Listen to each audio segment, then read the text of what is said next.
Oh, nice. Okay. Okay, there we go.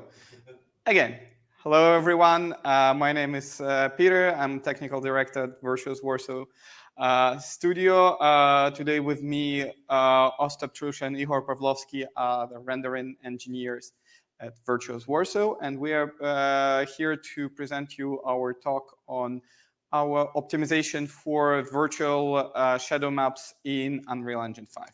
So let's start with a short introduction. We are part of Virtuous Corporation, and in Virtuous we have over 3,700 employees spread over 22 locations.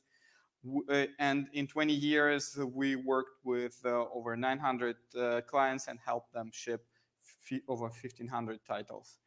So a little bit of a history, how we ended up optimizing core of the Unreal. So that project was a part of collaboration with another studio, and this is something that we really enjoy doing in Virtuous because it allows us to share the resources that not necessarily are available locally, and also tap into expertise that is also spread across different studio. In that example, we were helping on a full cycle development project. This is just one type of the project that Virtuous does. We also do co-development. We work on internal IPs, you name it. And what is important for our case study here is that this title is an open world game with a dynamic day-night cycle. So this is those type of projects are the projects that would benefit the most from the optimization that we are describing. And on that note, I will pass the mic to Ihor, who will tell you more about the problem existing in Unreal and how we solved it. Ihor, take it away. Yes, thank you. Can you please? Yes. So to begin with, we started our research due to Unreal Engine 5 default implementation lacks configuration for virtual shadow map clip map rendering. What this means is that the engine renders the entire clip map in a single frame without the option to distribute the workload across multiple frames. Any movement of a directional light source, even slight, triggers a complete invalidation of the whole clip map. This means that all visible tiles within the virtual shadow map of each clip level of clip map must be re-rendered. And in scenarios like a day-night cycle, where the sun's position constantly changes, this continuous re-rendering can severely impact performance. Unfortunately, currently the only workaround to mitigate this performance issue in Unreal Engine 5 is to update sun's position less frequently, such as once every n frames. However, this approach introduces a noticeable spikes in frame time when sun position does update, leading to a less smooth visual experience. Next slide, please. In this video, you will see an actual scene along with the debug visualization that reveals whether each tile in the virtual shadow map of each clip level is cached. Green color means that tile is cached and red that it's not. Initially, the sun is not moving, thus every tile within each clip level is cached. However, as soon as the sun begins to move, every visible tile becomes invalid, forcing the engine to re-render the shadows. Next slide, please. And now moving to our proposed solution. Next slide. Time slice clip map update. Instead of completely updating the entire clip map every time the directional light moves, we can use time slicing instead to improve performance. This involves updating only a portion from the total number of clip maps per frame, such as 2, 3 or more if needed, and the remaining levels would stay cached until the designated update time. This approach introduces only a small manageable loss in quality if the update cycle is not spread across too many frames. Moreover, the degree of quality loss depends on day duration, as longer in-game days allow for smoother transitions, and sun position, because changes in shadow position are more pronounced when the sun is closer to horizon. due to cosine relationship between angle of incoming light and shadow movement. So taking this into account allows to achieve visually pleasant results with appropriate configuration. Next slide, please. And now a few important places from the code to give you better insight into the design. F virtual shadow map per light cache entry. An instance of this class corresponds to every light source on the scene and is managed by another manager class. FClipMap cache key is a member of FVirtual shadow map per light cache entry. This structure holds information about position and projection of shadows in ClipMap levels. Originally, all ClipMap levels shared the identical data since they were updated simultaneously. However, our optimization modifies this so we can track these changes independently for each clip level. Therefore, you can see that every field of the struct is an array of size equal to maximum number of clip levels in ClipMap. Also, we use an array of arrays to group ClipMap indices that need updating within the specific frames. For example, during frame 1 we update clip levels 0 to 3, during frame 2 we update levels 4 to 6 and 7 to 9, and so on. This allows us to selectively invalidate only the necessary ClipMap levels, as you can see in the update ClipMap message. The for each loop goes through the predetermined set of indices and updates ClipMap cache key .b light direction change flag for each ClipMap level to corresponding value. Next slide. Each frame, an instance of the FVirtual shadow map ClipMap class, is created in the main rendering loop. During its construction, it calculates the necessary values to populate the FClipMap cache key structure of light source.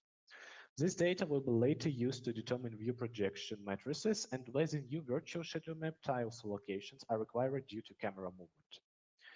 Additionally, a virtual shadow map ClipMap constructor calls the update ClipMap method that was shown on the previous slide.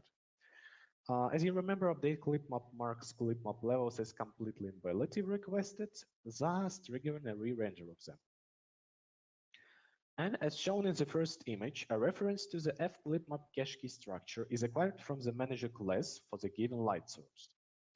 All per ClipMap level data, such as light direction, will be stored in this reference structure. Then, in the second image, update ClipMap method is called. And in the third image, there is only part of the calculations, but it may clearly demonstrate the idea of treating data such as light direction separately for each clip level. This allows clip levels that are not updated in this frame to remain with correct data to match their cached shadow maps. Next slide, please. All the configuration is performed via properties of a nectar that represents directional light source on the scene. And as you can see in the images, with our implementation, it's possible to configure whether to use time slicing for each directional light source separately. Here we also set indices of clip levels for every frame. The length of a full update cycle is directly controlled by the number of groups of indices, such that each group corresponds to one frame. And moreover, our solution is compatible with already existing Unreal Engine 5.3 projects, as our changes do not conflict with any default features of Unreal Engine and only allow to optionally enable time slicing for chosen light sources. Next slide, please. And now moving to demonstrations. Next. On the demonstration, you can see the algorithm in action while updating one clip level per frame. Despite the sun moving pretty fast on the demonstration, the visual artifacts are barely visible, and they will be seen even less if the sun moves a little slower. Also, in the top left corner of the screen, you can see how the invalidations of clip levels are processed by the algorithm. Next slide. On this slide, you can see the configuring process for time slicing in Unreal Engine that takes under 3 minutes, but the video is sped up to less than 30 seconds. Essentially, all you have to do is tick the box to enable time slicing for the given light source, and then manually distribute which clip level synthesis to update during which frames. You can even repeat the same clip level synthesis during multiple frames of the same cycle if there are any clip levels that need to be extra smooth, so they can be updated multiple times in the same cycle. And this gives a lot of flexibility to the artists and allows to configure time slicing for the specific needs of the project. And now, passing the word to Ostap to tell you more about VPO. Thank you, Igor. Next slide, please. One of the biggest limitations of regular time slicing is geometry with world position offset. Such geometry, it has movements, but they are pretty much small enough for geometry to be perceived as mostly static. This allows us to time slice the world position offset geometry shadows without much visual loss, especially if the world position offset shadows are far away from the camera. Though supporting the world position offset time slicing requires adjusting Unreal WPO code to make WPO geometry get rendered into the static pages, the state of which is preserved between frames, instead of the dynamic one, which are cleared and re-rendered every frame. And if we treat the world position offset geometry shadows as static, this will allow our algorithm to pick them up as simple shadows, and that is essentially it. Next slide, please.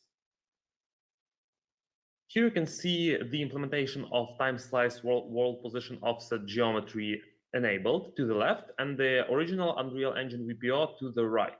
For the time slice WPO, the shadows are updated once every 17 frames. And as you can see to the left, the movement of the shadows is a little bit jaggy. That's because they aren't updated every frame. To the contrary of the right, where the shadows are completely smooth because the WPO time slicing is turned off. However, if you move your camera a little bit back, you will almost see no difference between the time slicing world position offset enabled and disabled, but the performance difference will be there. Next slide, please. And here you can also see the cache shadow pages. And as you can see, the WPO shadows were used to getting rendered into the blue shadow pages, which are the dynamic Unreal shadow pages, which are rendered every frame. And after our WPO time slicing, they are now rendered to the green cache shadow pages. And our algorithm, as you can see, entirely picks them up and updates them once every n frames. On the demonstration, it's once every 16 frames. Next slide, please. Before we dive into the performance gains of the time slicing technique, let's review the implementation challenges that we faced along the way. So when our algorithm for clip level selection is used, when the Unreal's algorithm for clip map selection is used, in the shadow pass, clip level is determined by the projection of the very first clip map level. As you can see here on the image, let's say it's the on the left image, it's the yellow level. And essentially the edges of the next clip map levels are determined by the end of the first clip map level. And in default Unreal, all of the, since default Unreal doesn't time slice any shadows, all of the projections of the clip map levels are moving at the same time when the sun is moving. So essentially it is guaranteed that there will be no gaps and all of the clip map levels will cover all of the territory that is to be shadowed. However, with our time slicing algorithm, there's now an issue because we update the projections of the clip map levels, not all in one frame, but we time slice them between different frames. Hence, there are cases, as you can see to the right, where we updated one clip map level's projection, but we didn't update the next clip map level's projection. And as a result, we get the gaps, as you can see in the red. And what happens in default Unreal is that it tries to then sample the gaps that are in the red because Unreal thinks that essentially the coverage is guaranteed, and it results in flickering and in unwanted issues. So how do we fix this? We essentially use constant radius from the camera as the level edge. As you can see in both images, there are radiuses that cover two clip map levels. So we use only them to determine which clip map level we are currently in. And the pages that fit into all available space of each clip level and the parts of pages that are outside of the determined clip level's edge, will simply not be used, so they'll simply be cut. And as a result, we will simply not we'll simply not go into the gaps that are on the image on the right, and the flickering will be fixed. So the essential pros of this our approach is that we managed to solve this problem. However, the disadvantage is that there is slight overhead due to parts of the pages that overlap with the next and previous level. They are rendered into, but the data from them is not used. And that is a little bit of an issue. However, in comparison of the performance gains that we get, this issue is barely visible. And talking about the performance gains, let's move on to them. In general, we have done 2 performance case tests. The first one is on the Valley of the Ancient Unreal 5 demo with the dynamic sun. And the second one is on an undisclosed AAA release, where we essentially battle tested the time slicing, the clip map time slicing. So the Valley of the Ancient setup is the following. We have 2 scenes. The first one is the camera flies high up. We have a ton of Nanite objects on the scene. And the second case is more of an in real life in-game test where we see less Nanite geometry, but we also see a player skeletal mesh. We are testing 2 time slicing algorithms, both of the lengths of 9 frames. The first one is linear, and as you can see on the screen, the indices of the clip map levels that we update and how we update them. And the second one is symmetric, which essentially updates the lowest and highest clip map level and goes down to the center. And the PC specs you can see on the screen to the right as well. Next slide, please. So now let's review the gain from the first scene, which has a lot of Nanite geometry.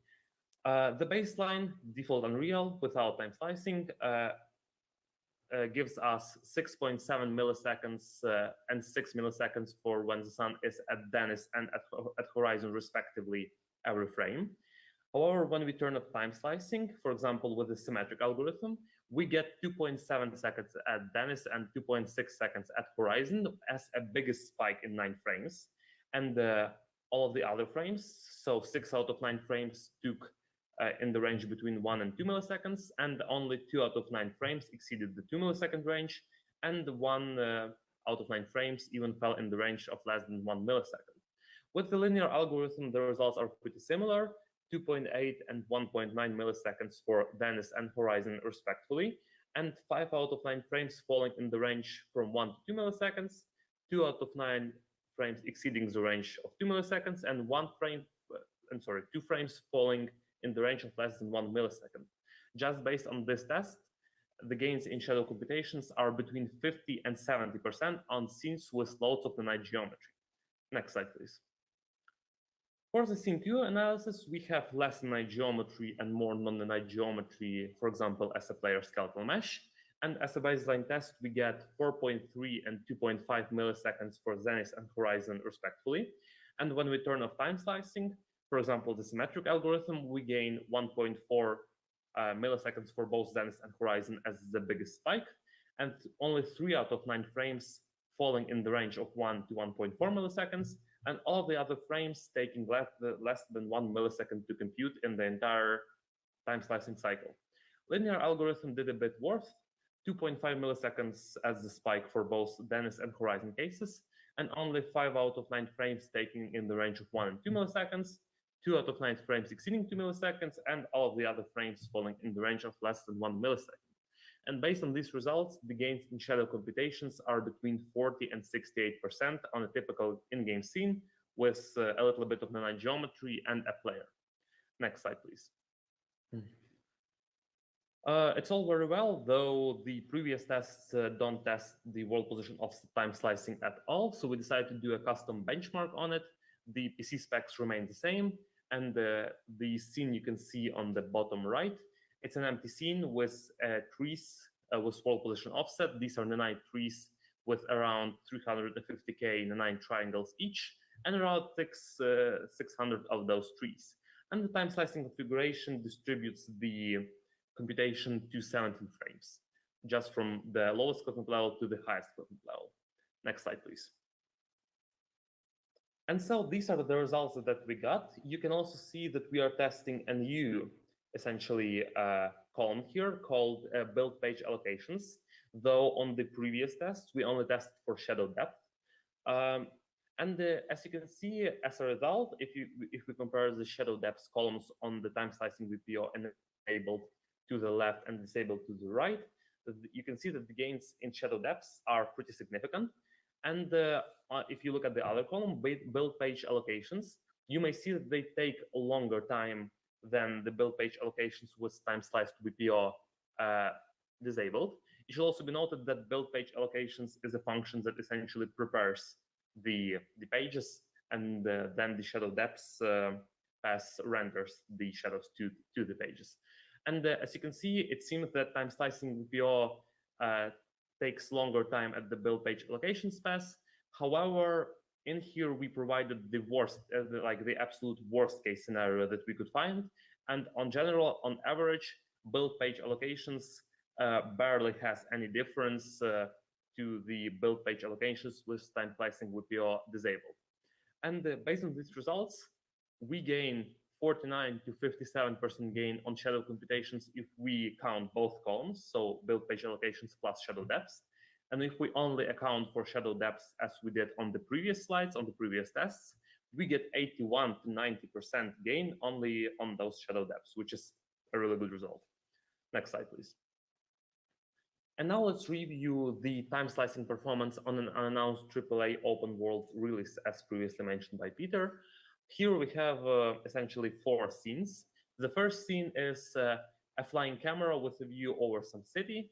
The second scene is the player POV with the view in that city. And then the other 2 tests are to simply test world position offset. The first test is the flying camera with a view over the forest with world position offset. And the fourth scene is the player POV with the view in the forest with the world position offset. And the hardware that was tested on was Xbox Series X. And let's review the gains. So if we go to scene 1, you can see that the general gain in the column to the right is 16% on average and 30% on the spikes. On the scene 2, it is 20. Sorry, I have a really bad connection. I think it's the 27% on average and 8% on the spikes. And for scene 3, it is 19% on average and 10% on the spikes. And on the last scene, which is scene 4, which is the player POV with the view in the forest with world position offset, is 49% on average and 13% gain on the spikes. Next slide, please. So what are the conclusions that we can take from the performance gains? The potential gains in shadow computations are up to 70% depending on the scene. And we managed to achieve gains up to 49% on a scene from a real project. It should also be noted that the frame distribution configurations may not be optimal, and with better configurations, the gains can be even greater and more consistent. And next slide, please. And now I pass the word back to Igor to cover more demos. Thank you. So yes, here we have a few more demonstrations. It's the same Wall of the Ancient scene. The day here lasts 30 minutes, and algorithm is configured to update 1 clip level per frame. So as you can see, there are no noticeable discontinuities between the clip levels. And even when we look in close distance, where we could see discontinuities between levels 0, 1, or 2, there are no noticeable artifacts. And in general, shadow movement is smooth enough. We can move to the next slide, please. Yes, and now let's get a look at shadows when the sun sets. So when the sun gets closer to horizon, shadow movement becomes more jagged, as expected. But in real case scenario, we can avoid this by tweaking clip levels indices to update during specific frames when the sun gets closer to horizon. So the idea is to have some kind of a blueprint that makes the whole update cycle shorter. Like originally we have 10 frames when the sun at zenith, but when it gets closer, it's about 3 or 2. So the shadow movement is a little bit smoother. Actually, our implementation allows to change those indices in runtime, so it's not a problem. This is basically all. So passing the word to Peter. Yeah, so basically, this is, we did this optimization for Unreal Engine 5 for our title that we had a full production cycle on, but we are very eager to share this tech with you. So if you're interested in it, we'll be more than glad to come and implement it for your title. So if you're interested, either reach any of us at our booth here or shoot us an email. The way we work is that we put on your project a knowledgeable team of engineers supervised by a TD, and we do optimizations that are bespoke to your title. And besides of that, we are also working both on Unreal and proprietary engine. We do custom optimizations and graphics feature development, and we also have a very comprehensive tech art support. I'd like to acknowledge the technical and marketing team at Virtuos Paris who supported us immensely during that, and Maciej Jene, our then producer, who was really helpful a lot with coordinating and making this talk happen. And conversely, if you want to do some cool stuff like this, we are hiring, so make sure to check out our careers or reach us at our booth. And again, if you have similar or different technical challenge, feel free to reach us. Thank you so much for your time, and let's now have questions.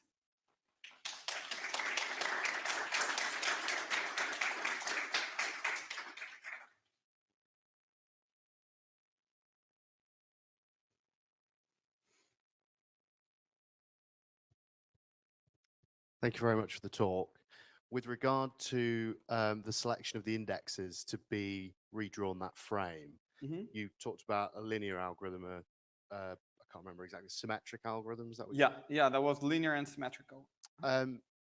With taking this optimization any further, did you think about looking at computing what was in the frame to then address certain indexes, i.e. where there was a clip map might be a larger part of the frame, so that would be included on multiple draw calls?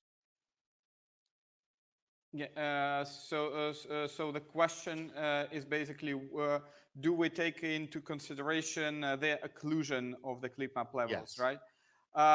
We did not, because basically we are operating here on kind of like vanishing, like on thin margins, and okay, doing some analysis could just like cut these margins, as you can see, like yeah, okay, especially when you have when your shadow pass like on our real title is very, very slim, then like you have some constant overhead, and we just don't want to add constant overhead on top of that. So we wanted to really keep it minimal. Cool. Thank you very much. No worries.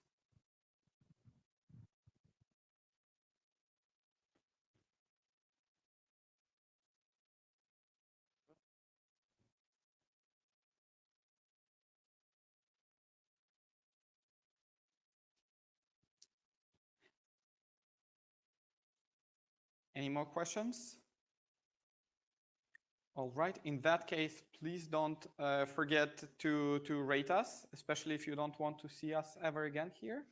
So I will just take my privilege then and take a selfie while I can, because could be a last opportunity depending on your vote.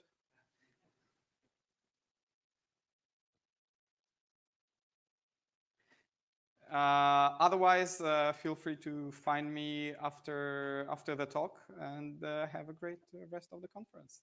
Thank you.